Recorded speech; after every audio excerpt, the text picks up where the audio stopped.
కేంద్ర ప్రభుత్వం రామగుండం పారిశ్రామిక ప్రాంతంలో ఈఎస్ఐ ఆసుపత్రి నిర్మాణానికి నిధులు మంజూరు చేసిన రాష్ట్ర ప్రభుత్వం స్థల సేకరణ చేపట్టకపోవడంతో ఆసుపత్రి నిర్మాణం ఆగిపోయిందని బీజేపీ నేత కందుల సంధ్యారాణి ఆరోపించారు.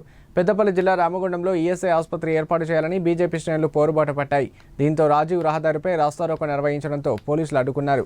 కాగా బీజేపీ కార్యకర్తలకు పోలీసులకు మధ్య కొద్దిసేపు తోపులాట చోటు చేసుకుంది. కార్యకర్తలు రోడ్డుపై బైఠాయించడంతో ఎంఆర్ఓ ఆఫీస్ రాజీవ్ రహదారిపై వాహనాల రాకపోకలకు అంతరాయం ఏర్పడింది. ఈ సందర్భంగా మాట్లాడుతూ కేంద్ర మంత్రి కిషన్ రెడ్డి గత బీఆర్ఎస్ ప్రభుత్వానికి ఇప్పటి కాంగ్రెస్ ప్రభుత్వానికి ఎన్ని లేఖలు రాసినా పట్టించుకోవడం లేదని పేర్కొన్నారు.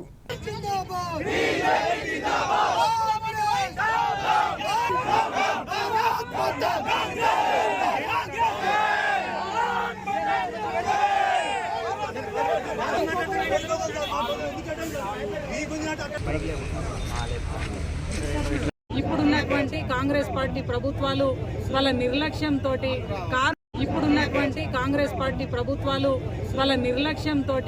కార్మికుల యొక్క ప్రాణాలతో ఇవాళ చెలగాటమాడుతూ ఉన్నాయి.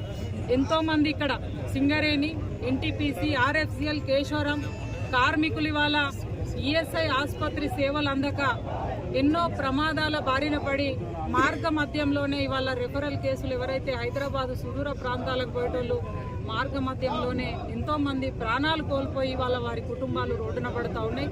మరి ఇప్పటికైనా స్పందించి స్థల సేకరణ చేయాలి, వెంటనే ఈఎస్ఐ ఆసుపత్రి సేవలు కార్మికులకి అందించాలని చెప్పి గతంలో ఉన్నటువంటి కేంద్ర మంత్రివర్యులు, ఇప్పుడున్నటువంటి కేంద్ర మంత్రివర్యులు గౌరవ భారతీయ జనతా పార్టీ అధ్యక్షులు కిషన్ రెడ్డి గారు గతంలో బీఆర్ఎస్ పార్టీకి, ఇప్పుడున్నటువంటి కాంగ్రెస్ పార్టీకి లేఖలు రాసినప్పటికీ ఇవాళ నిమ్మకు నీరెత్తినట్టుగా ప్రభుత్వాలు వ్యవహరించడం నిజంగా కూడా చాలా దారుణమైనటువంటి విషయము.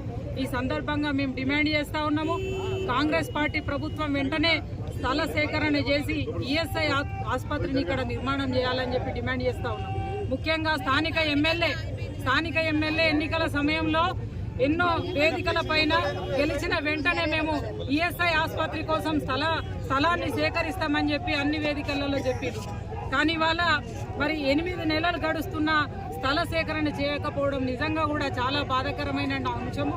దీనికి వెంటనే ఇవాళ ఇక్కడ ఉన్నటువంటి స్థానిక ఎమ్మెల్యే దీనికి నైతిక బాధ్యత వహిస్తూ వెంటనే రాజీనామా చేయాలని చెప్పి సందర్భంగా డిమాండ్ చేస్తూ ఉన్నాము.